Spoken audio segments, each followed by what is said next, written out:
അഭിവന്യനായ കുര്യാക്കോസ് മോർ കൂറിലോസ് തിരുമേനിയുടെ 25ാമത് ഓർമ്മ പെരുന്നാളാണ് ഈ ദിവസങ്ങളിൽ ആഘോഷിക്കുന്നത്. പരിശുദ്ധ സഭയെ സംബന്ധിച്ചിടത്തോളം പരിശുദ്ധ സഭയുടെ പരീക്ഷീണ കാലഘട്ടങ്ങളിൽ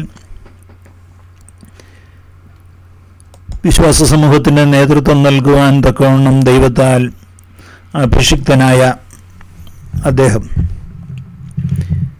വിശ്വസ്തയോടെ തൻ്റെ ശുശ്രൂഷ അനുഗ്രഹകരമായി നിർവഹിച്ച് തൻ്റെ സ്വർഗീയ ഭവനങ്ങളിലേക്ക് വാങ്ങിപ്പോയി. അദ്ദേഹവുമായിട്ടുള്ള നിരന്തര സമ്പർക്കത്തിൽ നിന്ന് അദ്ദേഹത്തെ വ്യക്തിപരമായി അടുത്തറിയാനും ദൈനംദിനം ഇല്ലെങ്കിൽ ഓരോ ദിവസവും അദ്ദേഹത്തോടുള്ള ബഹുമാനവും ആദരവും വർദ്ധിക്കുന്നതിനും എനിക്ക് ഇടയായി തീർന്നു.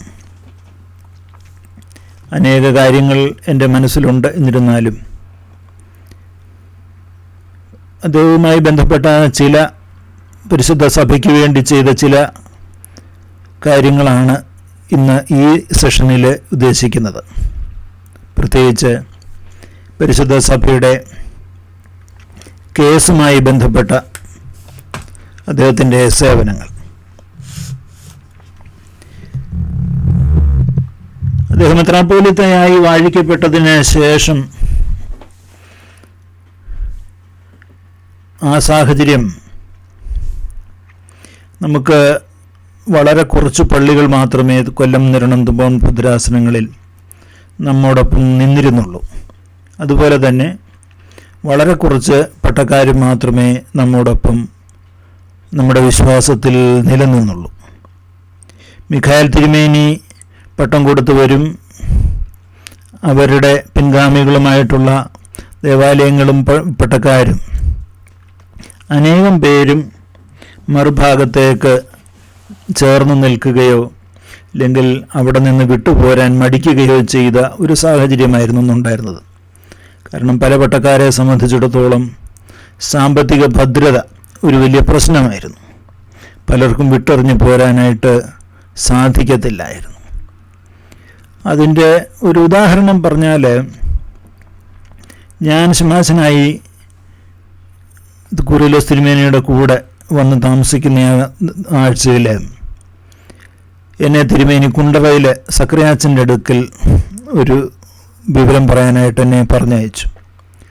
ഞാൻ കൊട്ടാരക്കര ബസ് സ്റ്റാൻഡിൽ ബസ് ഇറങ്ങി അടുത്ത ബസ് നോക്കാനായിട്ട്, കുണ്ടറയ്ക്കുള്ള ബസ് നോക്കാനായിട്ട് കൊണ്ട് പോയിട്ട് തിരികെ വരുമ്പം കൊട്ടാരക്കരയിൽ നിന്നൊരു ബസ് സ്റ്റാൻഡിൽ നിന്നൊരു അച്ഛനെ, ഒരു പ്രായമുള്ള അച്ഛൻ എൻ്റെ നേരെ ഓടി വരുന്നതുണ്ട്. യഥാർത്ഥത്തിൽ എനിക്കൊരല്പം ഭയം തോന്നിയായിരുന്നു. കാരണം കൊട്ടാരക്കരയൊന്നും എനിക്കങ്ങനെ പരിചയമില്ല. ഞാനങ്ങനെ ഒത്തിരി യാത്ര ചെയ്തിട്ടുള്ള ആളായിരുന്നില്ല. വീടും കോളേജുമൊക്കെ ആയിട്ട് മാത്രം ഉള്ള പരിചയമേ എനിക്കുണ്ടായിരുന്നുള്ളൂ. അപ്പം എനിക്ക് അത്രയും വലിയ പരിചയമില്ല. അപ്പം ഈ അച്ഛൻ എൻ്റെ അടുത്തോട്ട് ഓടി വരുന്നത് കണ്ടുകൊണ്ട് അപ്പം ഞാൻ എന്താ ചെയ്യേണ്ടതെന്ന് അറിയാൻ പാടില്ലായിരുന്നു. അപ്പം ഞാൻ അച്ഛനെടുത്തു ഞാൻ പറഞ്ഞു, ഞാൻ പത്രീസ് കക്ഷിയിലെ ഒരു ശമാശനാന്ന് പറഞ്ഞു. ആണ് മോനെ, എനിക്ക് അതറിയാവുന്നതുകൊണ്ടാകുമോ ഞാൻ ഓടി വന്നേ എന്ന് പറഞ്ഞു. അപ്പോൾ അതെനിക്കൊരു ആശ്വാസമായി. മോൻ്റെ വീട് എവിടെയാണെന്ന് ചോദിച്ചു. ഞാൻ പറഞ്ഞു ഇങ്ങനെ കായംകുളത്താ എന്നൊക്കെ ഊരൊക്കെ പറഞ്ഞു. ഞാൻ പറഞ്ഞു അച്ഛൻ്റെ ഞാൻ ഇന്നാരാ, കൂർലോസ് തിരുമേനിയോട് പറയണം മോനെ, എനിക്ക് തിരുമേനിയെ കണ്ടാൽ ഒന്ന് കൈവെത്തണമെന്നുണ്ട്, ഞാൻ എപ്പോഴെങ്കിലും തിരുമേനി എടുത്ത് മുത്തിക്കോളാമെന്ന് പറയണം, അതൊന്ന് പറയണം മോനെ എന്ന് പറഞ്ഞു. ഞാൻ മകൾക്ക് അച്ഛാന്ന് പറഞ്ഞു. ഒത്തിരി സന്തോഷം, ഒത്തിരി ദുഃഖവും സന്തോഷവും തോന്നി എനിക്ക്. ഞാൻ അന്ന് വൈകിട്ട് തിരുമേനി എടുത്ത് വന്നപ്പോൾ ഞാൻ പറഞ്ഞു, തിരുമേനി കൊട്ടാരക്കര വെച്ച് ഞാൻ ഇന്ന അച്ഛനെ കണ്ടു. അപ്പം ഞാൻ സംഭവം പറഞ്ഞു. ഉണ്ണേ പറഞ്ഞു, അയ്യോ അച്ഛാ മിന്നുമാല പണയം വെച്ച്, കൊച്ചമ്മയുടെ മിന്നുമാല പണയം വെച്ച് കേസ് നടത്തിയ അച്ഛനാ. സാമ്പത്തികമായിട്ട് ഒത്തിരി അങ്ങ് ക്ഷീണിച്ചു പോയി, അച്ഛൻ പിടിച്ചു നിൽക്കാൻ പറ്റുന്നില്ല, അതുകൊണ്ടാണ് എന്ന് പറഞ്ഞു. കാരണം അപ്പം അതുപോലത്തെ ക്ലേശങ്ങൾ നമ്മുടെ പട്ടക്കാർ സഹിച്ചിട്ടാ പിന്നെ അങ്ങനെയുള്ളവർക്ക് പിന്നെ വിട്ടുവരാനായിട്ട് പ്രയാസമായിരുന്നു. എന്നാൽ വളരെ കുറച്ച് പേര് മാത്രമേ പിടിച്ചു നിന്നുള്ളൂ. നമ്മുടെ ആ കാലത്ത് നമ്മുടെ ഇടവകൾക്ക് പറ്റിയ ഒരു വലിയ പ്രശ്നം നമ്മുടെ 1064 പള്ളികൾക്കുള്ള കേസ് കൊടുത്തതായിരുന്നു. അപ്പോൾ എല്ലാ പള്ളികളും കേസിൽ കക്ഷി ചേരേണ്ട ഒരു സാഹചര്യം വന്നു. അപ്പോൾ ഇൻഡിവിജ്വലായിട്ട് കേസ് നടത്തുന്നതിൽ ബുദ്ധിമുട്ടായിരുന്നു. അപ്പം സഭയ്ക്ക് മൊത്തത്തിൽ അതിനൊരു സംവിധാനം ഉണ്ടാക്കണം എന്നൊരു സാഹചര്യത്തിലാണ് അതിനൊരു ലിറ്റിഗേഷൻ കമ്മിറ്റി ഉണ്ടാക്കുകയും അതിനുള്ള സഭാ കേസ് മൊത്തത്തിൽ എന്നുള്ള നിലയിലോട്ടുള്ള ഒരു സംവിധാനത്തിലോട്ട് പോയി. അപ്പോൾ ലിറ്റിഗേഷൻ കമ്മിറ്റിയുടെ ചെയർമാനായിട്ട് കൂറിലോസ് തിരുമേനിയെ ചുമതലപ്പെടുത്തി. അപ്പം ലിറ്റിഗേഷൻ്റെ കാര്യം വന്നപ്പോൾ തന്നെ പെരുമ്പള്ളി തിരുമേനി പറഞ്ഞു, എനിക്ക് കേസിൻ്റെ കാര്യം അറിയത്തില്ല, അദ്ദേഹത്തിന് അത് അറിയത്തില്ല, അദ്ദേഹം ഇവിടെ നിന്ന് ഒഴിഞ്ഞു. ദിവ്യനേസ് തിരുമേനിയുടെ നിലപാടെന്തായിരുന്നെന്ന് എനിക്കറിയത്തില്ല. രണ്ടായാലും കൂർലോസ് തിരുമേനി എന്ന് അന്നത്തെ ശ്രേഷ്ഠ ബാവ പൗലോസ് ബാവ നിർദ്ദേശിക്കുകയും അത് അങ്ങനെ എല്ലാവരും സമ്മതിച്ചു. കൂർലോസ് തിരുമേനി കേസിൻ്റെ ചുമതലയേറ്റു. തിരുമേനി അന്ന് മുതൽ ആ കാര്യം ഭംഗിയായിട്ട് ചെയ്യാനുള്ള ഒരു പരിശ്രമത്തിലായിരുന്നു. നമ്മൾ കേസെന്ന് പറയുമ്പോൾ നമ്മുടെ കയ്യിൽ ഒരു സിംഗിൾ പെനി പോലും ഇല്ലാത്ത ഒരു സാഹചര്യമാണ്. ഒരു കഷ്ണം കടലാസ് കേസിൻ്റേതെന്ന് പറയാനായിട്ട് ഒരു രേഖ എന്ന് പറയാൻ നമ്മുടെ കയ്യിലില്ല. എല്ലാം ആദ്യം നിന്നുണ്ടാക്കണം. ആ പരിശ്രമം യഥാർത്ഥത്തിൽ തിരുമേനി വളരെ വിജയകരമായി ചെയ്തു എന്ന് വേണം പറയാൻ. അതെങ്ങനെ ചെയ്തു എന്ന് ചോദിച്ചാൽ, നമ്മുടെ കേസിൻ്റെ വിജയത്തിനാവശ്യമായ ഒരു ഫ്രെയിം വർക്ക് അതുണ്ടാക്കുക, വക്കീലന്മാരുടെ ഒരു പാനൽ ഉണ്ടാക്കുക, കേസ് അറിയാവുന്നവരും മുമ്പ് കേസ് നടത്തിയിട്ടുള്ളവരും പള്ളിക്കേസുകളിൽ വിജയിച്ചിട്ടുള്ളവരുമായ നമ്മുടെ അൽമായരുണ്ട്. അപ്പം അങ്ങനെയൊക്കെ ഉള്ളവരുമായിട്ടുള്ള സമ്പർക്കം പുലർത്തുക. വൈദികരങ്ങനെ ചെയ്തിട്ടുള്ള വൈദികരുണ്ട്. അപ്പം അങ്ങനെയുള്ള എല്ലാവരെയും നേരിട്ട് കണ്ട് അവരുടെ ഓരോരുത്തരുടെയും അഭിപ്രായങ്ങൾ അറിഞ്ഞു അത് മനസ്സിലാക്കി. ഓരോ സ്ഥലത്തു നിന്നും പല സ്ഥലങ്ങളിൽ നമ്മൾ പറയാൻ ഉദ്ദേശിക്കുന്ന വാദമുഖങ്ങൾ എന്തായിരിക്കണം, കേസും പത്രികയും എന്തായിരിക്കണം എന്നൊക്കെയുള്ള നിലയിൽ അതിൻ്റെ മുഴുവൻ കാര്യങ്ങളെ സംബന്ധിച്ചുമുള്ള ഒരു ഇൻഫ്രാസ്ട്രക്ചർ തയ്യാറാക്കിക്കൊണ്ട് നമ്മളതിന് വേണ്ടിയിട്ട് ശ്രമിച്ച് മുമ്പോട്ട് പോയി. രേഖകൾ സംഘടിപ്പിക്കുക എന്ന് പറഞ്ഞൊരു ചെറിയ കാര്യമായിരുന്നില്ല. ഉടമ്പടികൾ വേണം, പിന്നെ ഇടവകകൾക്കുള്ള ഓരോ ഇടവകകളിലുമുള്ള അവരുടെ നടപടികളുണ്ട്. ചില പള്ളികൾക്ക് അവിടെ അവരുടേതായ ഭരണഘടനയുണ്ട്, ആധാരങ്ങളുണ്ട്. അപ്പം അങ്ങനെയൊക്കെ ഉള്ളതെല്ലാം കിട്ടാവുന്ന സ്ഥലങ്ങളിൽ നിന്നെല്ലാം അങ്ങനെയൊക്കെ ഉള്ളതെല്ലാം വാങ്ങിച്ചെടുത്തിരുന്നു. പിന്നെ മുൻകാലങ്ങളിലെ കൽപ്പനകളുണ്ട്, നമ്മുടെ തിരുമേനിമാരുടെയും പഴയ ബാബാമാരുടെയൊക്കെ കൽപ്പനകൾ. അങ്ങനെ കിട്ടാവുന്ന എല്ലാ രേഖകളും, മലങ്കരയിൽ നിന്ന് കിട്ടാവുന്ന എല്ലാ രേഖകളും സംഘടിപ്പിച്ചെടുത്തു. വക്കീലന്മാരുടെ ഒരു പാനലുണ്ടാക്കി. Shri P John, EV Abraham, TT Uthup, പിന്നെ EP പൗലോസ് സാറ്, പിന്നെ വേറെ അതിൻ്റെ കൂട്ടത്തിൽ മറ്റു വൈദ്യം ഉണ്ടായിരുന്നു. കോട്ടപ്പറമ്പിലെ അച്ഛനച്ചായന്, പിന്നെ ഒരു വടക്കംപറവൂരുള്ള ഒരു വക്കീല്, അങ്ങനെയൊക്കെയുള്ള പ്രഗത്ഭന്മാരായ വക്കീൽ, പിന്നെ M തോമസ്, അങ്ങനെയൊക്കെ ഉള്ളവരുമുണ്ട്. തിരുമേനിമാർ, പുളിക്കപ്പറമ്പിലച്ഛൻ, കണിയാമ്പറമ്പിലച്ഛൻ, മങ്ങാട്ടമ്പള്ളിലച്ഛനോ ലക്കേരി സക്രിയച്ഛനൊക്കെ ഉണ്ടെന്ന് തോന്നുന്നു.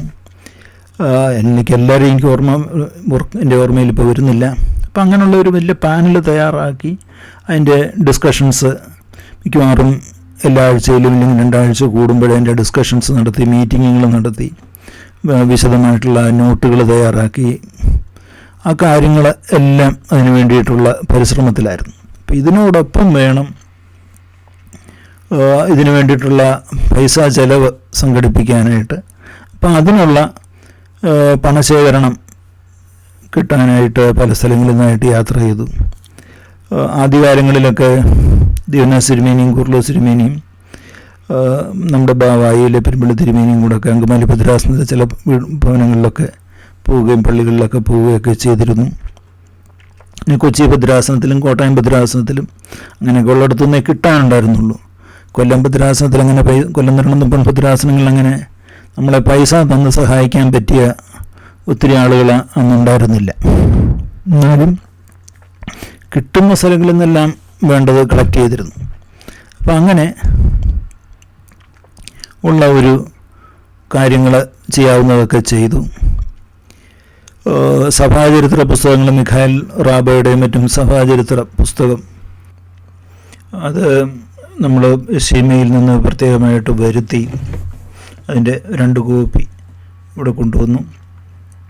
എന്നിട്ടത് അതിൻ്റെ പ്രസക്ത ഭാഗങ്ങൾ തർജ്ജമ ചെയ്ത് അത് കൊടുത്തു. അങ്ങനെയുള്ള ധാരാളം സംഗതികൾ നമ്മൾ അതിനകത്ത് ശേഖരിച്ചെടുത്തു. അതിനകത്ത് എടുത്തു പറയാൻ അതുപോലുള്ള ഒരു സംഗതിയായിരുന്നു പാരീസ് കാനോൻ. അത് ഫ്രാൻസിൽ നിന്ന് വരുത്തി. അത് കൊണ്ടുവന്നപ്പോൾ അത് ഫ്രഞ്ച് ഭാഷയിലുള്ളതായിരുന്നു. അപ്പം അത് ഇങ്ങോട്ട് തർജ്ജമ ചെയ്ത് വേണമായിരുന്നു കോടതി കൊടുക്കാൻ. അപ്പം അത് ഫ്രഞ്ചിൽ നിന്ന് ഇംഗ്ലീഷിലോട്ടും മലയാളത്തിലോട്ടും തർജ്ജമ ചെയ്യാൻ പറ്റുന്ന ആളെ അന്വേഷിച്ചപ്പോഴാണ് തിരുവനന്തപുരത്ത് ഡോക്ടർ C.A. നൈനാൻ സാറ്, അദ്ദേഹത്തിന് അറിയാവുന്ന ഒരു മേജർ ഫ്രാൻസിസ് MLB, അങ്ങനെ അഡ്വക്കേറ്റിനെ അദ്ദേഹം പരിചയപ്പെടുത്തി. അങ്ങനെ ഒരു ദിവസം ഈ മേജർ ഫ്രാൻസിസ് എന്ന് പറഞ്ഞ അദ്ദേഹത്തിൻ്റെ അടുത്ത് തിരുമേനി നൈനാൻ സാറും അത് ഞാനും കൂടെ പോയി. അവിടെ ചെന്ന് അദ്ദേഹത്തെ കണ്ടു. അപ്പോൾ അദ്ദേഹത്തിന് ഈ പുസ്തകം പ്രിൻ്റ് ചെയ്ത സ്ഥലം പോലും അറിയാം. കാരണം അദ്ദേഹം 2ാം ലോകമഹായുദ്ധത്തിൽ പങ്കെടുത്തിട്ടുള്ള ഒരു വെറ്ററനാണ്. അപ്പോൾ അദ്ദേഹത്തിന് 14 ഭാഷകൾ അനായാസമായിട്ട് തർജ്ജമ ചെയ്യാൻ അറിയാനുള്ള ലൈസൻസ് ഉണ്ട്. കോടതി അംഗീകരിച്ചിട്ടുള്ള ലൈസൻസ് ഉണ്ട് അദ്ദേഹത്തിന്. അപ്പോൾ തിരുവനന്തപുരത്ത് അദ്ദേഹം അഡ്വക്കേറ്റാണ്. അപ്പം നല്ല ലോകപരിചയമുള്ളൊരു മനുഷ്യനാണ്. അപ്പോൾ അദ്ദേഹത്തിന് ഈ പ്രസ് വരെ അറിയാം. അങ്ങനെ കൊണ്ടുവന്നു. പിന്നെ പുസ്തകം കൊണ്ടു കൊടുത്തപ്പോൾ അതിൻ്റെ അഡ്വാൻസും പിന്നെ തിരുമേനി ഇദ്ദേഹത്തെ ഓതറൈസ് ചെയ്തിട്ടുള്ള കൽപ്പനയും കൂടെ പിറ്റേ ദിവസം കൊണ്ട് കൊടുക്കണമായിരുന്നു.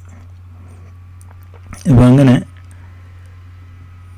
ഞാൻ ഇത് പുസ്തകം കൊണ്ട് അവിടെ അച്ഛൻ്റെ കൊടുത്തവിടെ തിരുമേനി തിരുമേനിയുടെ ഓതറൈസേഷൻ കിട്ടണം എന്ന് പറഞ്ഞ് നൈനാൻ സാറ് എൻ്റെ വീട്ടിൽ നിന്ന് എന്നെ വിട്ടു. ഒരു ദിവസം രാത്രിയിൽ എന്നെ വിട്ടു. അങ്ങനെ ഞാൻ രാത്രി തന്നെ എനിക്ക് തോന്നുന്നു ആദ്യമായിട്ട് ഞാൻ നടന്ന് തമ്പാനൂർക്ക് പോവുക സാറിൻ്റെ വീട്ടിൽ നിന്ന്. അങ്ങനെ അവിടെ നിന്ന് അങ്ങനെ പോയി രാത്രിയിൽ മേപ്രായി ചെന്നു. തിരുമേനോട് വിവരം പറഞ്ഞപ്പോൾ ചെന്നപ്പോഴത്തേക്കൊരു 2 മണിയെങ്കിലും ആയി കാണുമായിരിക്കും. അങ്ങനെ പിറ്റേ ദിവസം രാവിലെ 5 മണിക്ക് തിരിച്ചിറങ്ങി ഒരു 8 മണിയായപ്പോഴത്തേക്ക് നൈനാൻ സാറിൻ്റെ വീട്ടിൽ വന്നു. അപ്പോൾ എന്നെ കണ്ടത് നൈനാൻ സാർ, ചമ്മാച്ച പോയില്ലേ, ഇന്ന് ഞാനത് കൊടുക്കണം എന്ന് പറഞ്ഞൊരു ഗൗരവത്തിൽ എന്നോട് പറഞ്ഞു. അപ്പം ഞാൻ പറഞ്ഞു, അല്ല പോയി, ഞാൻ തിരുമേനിയുടെ നിന്ന് തൊപ്പിട്ടുണ്ട് വാങ്ങിച്ചുകൊണ്ട് വന്നു എന്ന് പറഞ്ഞു. അതങ്ങനെ പോയി. ഞാൻ പറഞ്ഞു ഇങ്ങനെ തിരുവല്ലായിൽ നിന്ന് എങ്ങനെ പോയി. ഞാൻ പറഞ്ഞു തിരുവല്ലായിൽ നിന്ന് കാറ് പിടിച്ചു. എത്ര രൂപ കൊടുത്തു? 16 രൂപ എന്ന് പറഞ്ഞു. 16 രൂപയോ എന്ന് പറഞ്ഞു. അപ്പോൾ അതെനിക്ക് അങ്ങ് സ്ട്രൈക്ക് ചെയ്തു പോയി. കാരണം നൈനാൻ സാറിനെ പോലെയുള്ള ഒരു ഉയർന്ന ഉദ്യോഗസ്ഥൻ 16 രൂപ എന്ന് പറയുമ്പോൾ അദ്ദേഹത്തിന് ഒരു വലിയ തുകയല്ലേ. നമുക്കാണെങ്കിൽ അങ്ങനെ പ്രത്യേകിച്ചൊന്നും വരുമാനമില്ലല്ലോ. ഈ വണ്ടിക്കൂലിക്കുള്ള പൈസ എൻ്റെ കയ്യിൽ തിരുമേനി തരുന്നതേ ഉള്ളൂ, അല്ലാതെ എനിക്കും വരുമാനമൊന്നുമില്ല. അപ്പം അങ്ങനെ അപ്പോൾ എനിക്കതൊരു ഷോക്കിംഗ് ആയിപ്പോയി. അതിൽ പിന്നീട് ഒരിക്കലും ഞാൻ ഒരു സ്ഥലത്തും ഈ രാത്രി പ്രത്യേകിച്ച് തിരുവല്ലായി വന്നിറങ്ങി മേപ്രായിക്ക് പോകാനായിട്ട് ഒരിക്കലും ഒരു ഓട്ടോറിക്ഷ പിടിച്ചോ കാർ പിടിച്ചോ പിന്നീട് പോയിട്ടില്ല. പിന്നീട് അനേക വർഷങ്ങളെ ഞാൻ മേപ്രായി താമസിച്ചല്ലോ. തിരുവല്ലായിൽ നിന്ന് മേപ്രായിക്ക് പിന്നീട് 10 മണിക്ക് ശേഷം വന്നാൽ പിന്നെ ദിവസവും നടന്നേ പോകത്തുള്ളൂ. 9 കിലോമീറ്ററുണ്ട് തിരുവല്ലായിൽ നിന്ന് മേപ്രായിക്ക്. രാത്രി ലൈറ്റും ഇല്ല, വെട്ടവും ഇല്ല. അത് ആളനക്കൊന്നും ഇല്ലാത്തൊരു റോഡാണ്. വഴി തന്നെ ഇല്ല. ഈ ചന്തപ്പീടിയിൽ നിന്ന് അങ്ങോട്ടാണെന്നുണ്ടെങ്കിൽ പാലമില്ല, ഒരു 2 കവുങ്ങായിട്ടിരിക്കുന്നത്. അപ്പോൾ ഞാൻ നടന്നങ്ങ് പോവും. അത് ദൈവത്തിൽ ആശ്രയിച്ചങ്ങ് പോയി. ആരും അറിഞ്ഞിട്ടില്ല. കാരണം അതെനിക്കൊരു പാഠമായിരുന്നു. പ്രത്യേകിച്ച്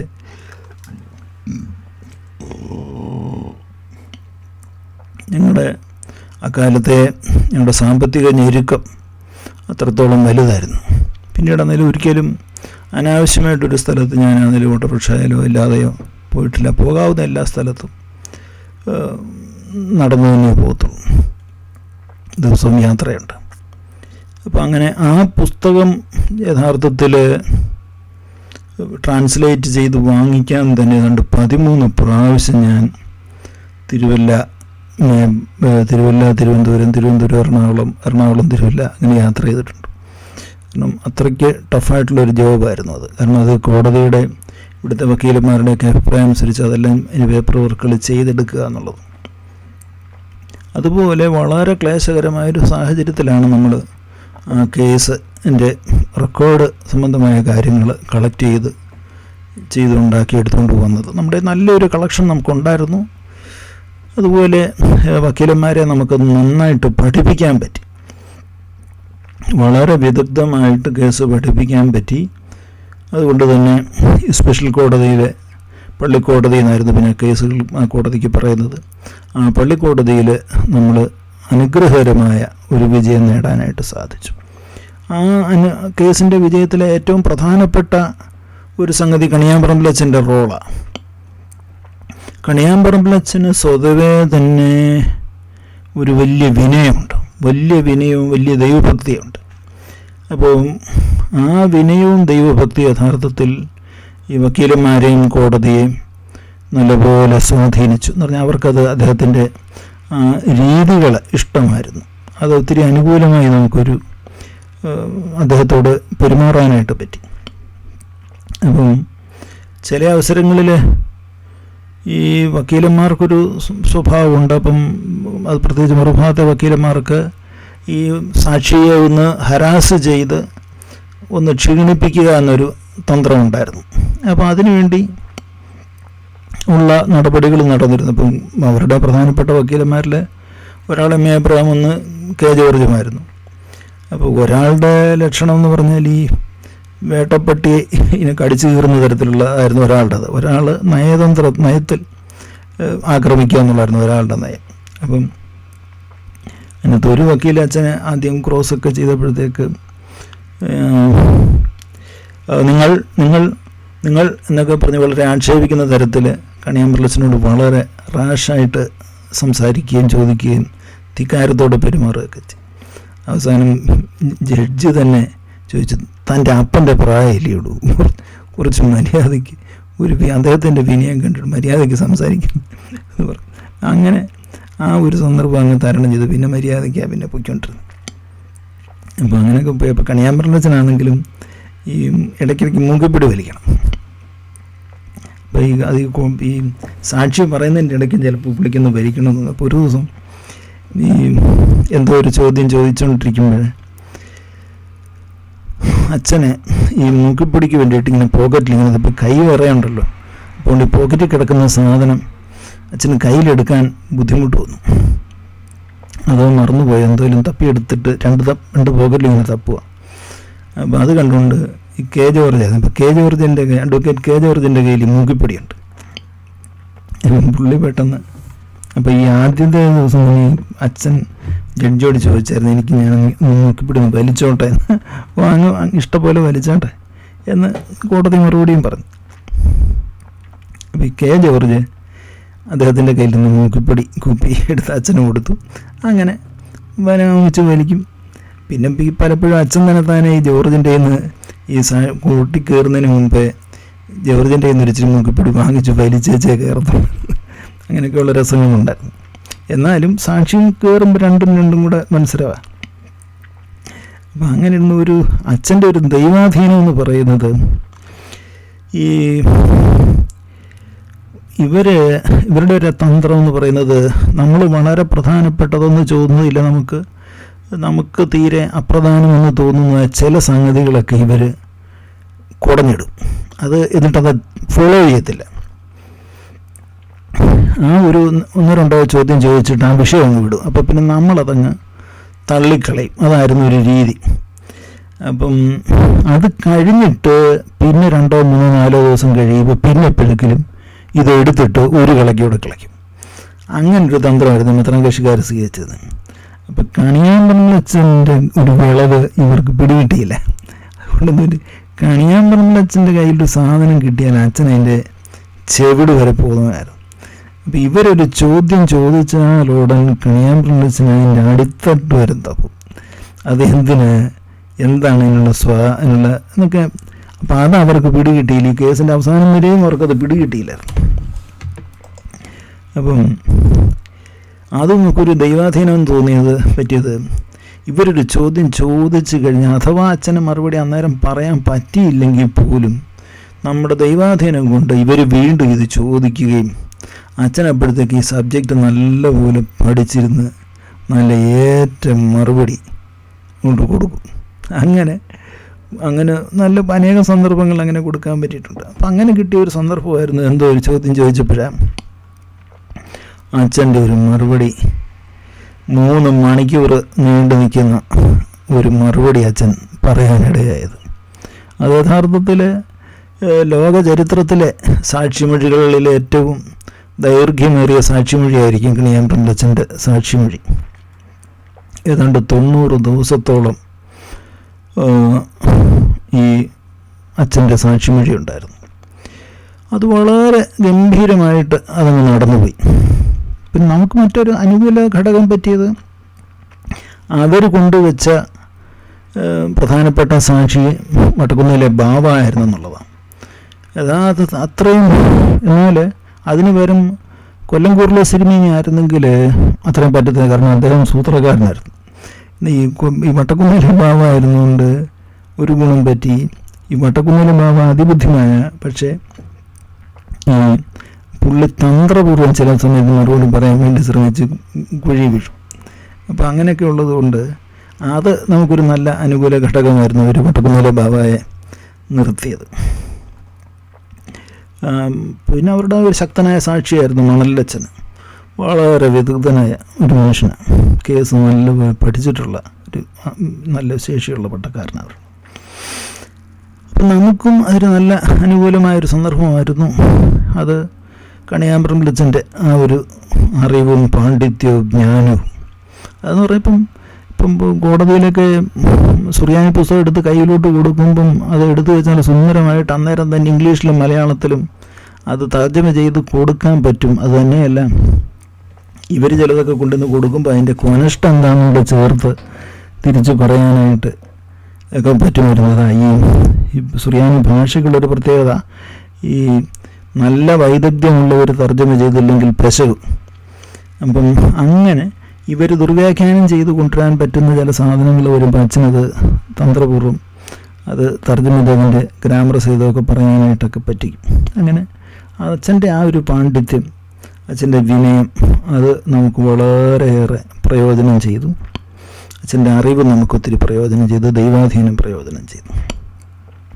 അതുപോലെ മറ്റൊരു സന്ദർഭം ആണ് ഈ പാപ്പച്ചായൻ്റെ അനുഭവം.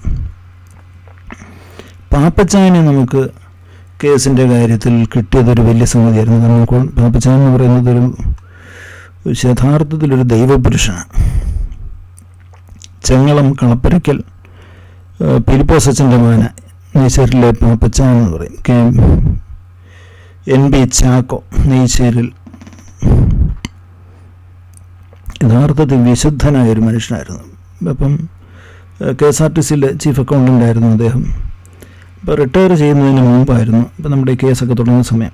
അപ്പോഴേ കേസിൻ്റെ ചുമതല തിരുമേനി ഏറ്റിട്ട് തിരിച്ചു വന്ന് പാലാമ്പടത്ത് ഈപ്പച്ചാനുമായിട്ട് ഇങ്ങനെ ഇടയ്ക്ക് കയറി വർത്താനം പറയാമായിരുന്നു. അപ്പം അങ്ങനെ പറഞ്ഞപ്പോഴാണ് അച്ഛൻ എനിക്കിതേക്കുറിച്ച് ഒത്തിരി കാര്യങ്ങൾ അറിയത്തില്ല, പക്ഷെ അപ്പം എന്നെ ഒന്ന് സഹായിക്കാൻ ആരെങ്കിലും ഒന്ന് കിട്ടിയാലേ പറ്റത്തുള്ളൂ എന്ന് പറഞ്ഞു. അതിനാണ് തിരുമേനി ഒന്നും വിഷമിക്കേണ്ട, ഞാൻ ആളെ തരാം എന്ന് പറഞ്ഞ് അന്നേരം തന്നെ കുഞ്ഞിപ്പനച്ചായന് അന്നേരം തന്നെ ഡ്രൈവറെ വിട്ട് കല്ലുംകത്ര തോമസ് അച്ഛനോട് പറയിപ്പിച്ചു. തോമസ് അച്ഛനെയും കൊണ്ട് പോയി ഈ പാപ്പച്ചായനെ വീട്ടിൽ നിന്ന് വിളിച്ചുകൊണ്ട് വരാൻ പറഞ്ഞു. അങ്ങനെ ഈപ്പച്ചായൻ്റെ കാറെ തന്നെ തോമസിൻ്റെ വീട്ടിൽ ഡ്രൈവർ ചെയ്ത് തോമസിനെയും വിളിച്ചുകൊണ്ട് പാപ്പച്ചായൻ്റെ വീട്ടിൽ ചെന്ന് പാപ്പച്ചായനെ വിളിച്ച് ഇവിടെ കൊണ്ടുവന്നു. അപ്പം തിരുമേനിയോട് പറഞ്ഞു, പാപ്പച്ചനോട് പറഞ്ഞു, പാപ്പച്ച തിരുമേനി ഒന്ന് സഹായിക്കണം, തിരുമേനിക്ക് ആ കേസിൻ്റെ ചുമതല എന്ന് പറഞ്ഞു. ഒരു മറുപടിയും എതിർത്ത് പറയാം, ഞാൻ ചെയ്യാം എന്നും പറഞ്ഞ് ചെയ്തു. അയ്യോ, നമുക്ക് ആ കേസിൻ്റെ കാര്യത്തിൽ പാപ്പച്ചായൻ ചെയ്ത സേവനമെന്ന് പറയുന്നത് വളരെ വലുതാണ്. കാരണം പാപ്പച്ചായൻ പഴയ കാലത്ത് 58 കേസ് നടത്തിയതിലും പാപ്പച്ചായനായിരുന്നു അന്ന് ഓഫീസ് സെക്രട്ടറി. അതുകൊണ്ട് കേസ് നല്ലപോലെ പാപ്പച്ചായൻ അറിയാം. എല്ലാ കേസിൻ്റെ നമ്പറുകൾ അറിയാം, അതിൻ്റെ ഡീറ്റെയിൽസ് അറിയാം, അതിൻ്റെ പ്രൊസീഡിങ്സ് എല്ലാം അറിയാം, കോടതി നടപടികളെല്ലാം അറിയാം. അപ്പോൾ അതൊരു വലിയ അറിവ് നമുക്കൊരു വലിയ നേട്ടമായിരുന്നു. കൂടാതെ ഈ മനുഷ്യൻ്റെ പ്രാർത്ഥനയും വിശുദ്ധിയും, സത്യസന്ധന, ഒരു കള്ളവും പറയത്തില്ല, ആരെയും വഞ്ചിക്കത്തില്ല, ഒരു നിർമ്മലനായ മനുഷ്യനാണ്, ഒരു നല്ല പട്ടക്കാരന്. ബീഡി വലിക്കുമെന്ന് ഒഴിച്ചാൽ വേറെ അദ്ദേഹത്തിന് ഒരു തിന്മയില്ല. അത്രയ്ക്ക് നിസ്വാർത്ഥനായ മനുഷ്യന് നമ്മൾ യഥാർത്ഥത്തിൽ അതിൻ്റെ ശമ്പളമൊക്കെ കൊടുക്കാമെന്ന് പറഞ്ഞെങ്കിലും ഇങ്ങനെ കൊടുത്തിട്ടൊന്നുമില്ല. 500 രൂപ മറ്റേ ശമ്പളമൊക്കെ കൊടുക്കാമെന്ന് പറഞ്ഞത്, പക്ഷേ അങ്ങനെയൊന്നും കൊടുക്കാൻ നമ്മുടെ ഈ പൈസയൊന്നും ഉണ്ടായിരുന്നില്ല. അതിപ്പം ഈ വക്കീലന്മാർക്കുമൊക്കെ PP ജോണിനും TG ഉതുപ്പിനും ഇബ്രാഹിനും ഒക്കെ ആണെങ്കിലും പ്രതിമാസം ശമ്പളം കൊടുക്കാം, ഇനി കേസ് കാര്യം മാത്രം നോക്കിയാൽ മതി, പള്ളിക്കേസിൻ്റെ കാര്യം മാത്രം നോക്കിയാൽ മതി എന്നൊക്കെ പറഞ്ഞെങ്കിലും PP ജോണിനൊന്നും അങ്ങനെ കൃത്യമായിട്ട് പൈസയൊന്നും കൊടുക്കാൻ നമ്മളെ കൊണ്ട് പറ്റിയിട്ടില്ല. അദ്ദേഹം ഒത്തിരി ബുദ്ധിമുട്ടിയിട്ടുണ്ട് നമുക്ക് വേണ്ടി. സാമ്പത്തികമായിട്ടുള്ള ഞെരുക്കമെന്ന് പറഞ്ഞാൽ ചെറുതല്ലല്ലോ. പിള്ളേർക്കൊക്കെ അന്ന് ഈ മക്കളെല്ലാവരും പഠിക്കുന്ന സമയമാണ്. 2-3 പെൺകുഞ്ഞുങ്ങളും ഈ മൂത്തമ്മ അഡ്വക്കേറ്റ് ഫിലിപ്പൊക്കെ അന്ന് കൊച്ചു പിള്ളേരാണ്. അപ്പം യഥാർത്ഥത്തിൽ അവരൊക്കെ അന്ന് ഒത്തിരി ബുദ്ധിമുട്ടിയിട്ടുണ്ട്. പിന്നെ കേസിൻ്റെ അതിൻ്റെയൊക്കെ രക്തസാക്ഷികളാവരെന്ന് പറയണം. എന്നാലും ഈ PP ജോണിൻ്റെയൊക്കെ തീഷ്ണത വളരെ വലുതായിരുന്നു. കാരണം ഈ കേസ് നല്ലപോലെ അറിയാൻ, നല്ലപോലെ എഴുതും ഒക്കെ, അതിനുള്ള ആസൂത്രണ ബുദ്ധിയുണ്ട്. ഈ പാപ്പച്ചായന് ഒത്തിരി സത്യസന്ധമായിട്ട് ശുശ്രൂഷിച്ച ഒരു മനുഷ്യനാണ്. ഇതിൻ്റെ എല്ലാ കാര്യങ്ങളും ഭംഗിയായിട്ട് ചെയ്തു. പക്ഷേ ദുഃഖകരം എന്ന് പറയണം, യഥാർത്ഥത്തിൽ നമ്മൾ പാപ്പച്ചായനോട് സഭ വേണ്ട വിധത്തിൽ യോഗ്യമായി ഒരു പ്രതിഫലം കൊടുക്കുക, ഒരു നന്ദി പറയുക, അദ്ദേഹത്തിൻ്റെ സേവനം എന്താണെന്ന് മാനിക്കുക, അതിനുള്ള ഉചിതമായ ഒന്നും സഭ ചെയ്തില്ല എന്ന് മാത്രമല്ല, യഥാർത്ഥത്തിൽ നമുക്ക് പുറത്ത് പറയാൻ വയ്യാത്ത വിധത്തിലുള്ള ദുഃഖിപ്പിക്കുന്ന ചില സംഭവങ്ങളുണ്ടായി. ആ ദുഃഖിപ്പിക്കുന്ന സംഭവങ്ങളുടെ ബാക്കി പത്രമാണ് ഇന്ന് നമ്മൾ അനുഭവിക്കുന്ന കേസിൻ്റെ പരാജയം. അതൊന്നും ആരും അറിയാതെ പോകട്ടെ. അതിനകത്ത് ഇടപെട്ട ആളുകളൊക്കെ ഇപ്പോഴും ജീവിച്ചിരിക്കുക. അവർക്കൊക്കെ ദൈവം പശ്ചാത്താപം കൊടുക്കട്ടെ. ദൈവം അവരോടൊക്കെ ക്ഷമിക്കട്ടെ. ഈ കേസ് തോറ്റതും ഒക്കെ ഇടയിൽ അതിനു വേണ്ടിയിട്ടുള്ള അവരുടെ പരിശ്രമങ്ങളെ ഒക്കെ സഭ മേലാലും ഓർക്കാതെ പോകട്ടെ. സഭയുടെ ഈ വലിയ പരാജയത്തിൽ അവർക്കൊക്കെയുള്ള പങ്ക് വളരെ വലുതാണ്, ആ കേസ് തോൽപ്പിച്ചതിൽ.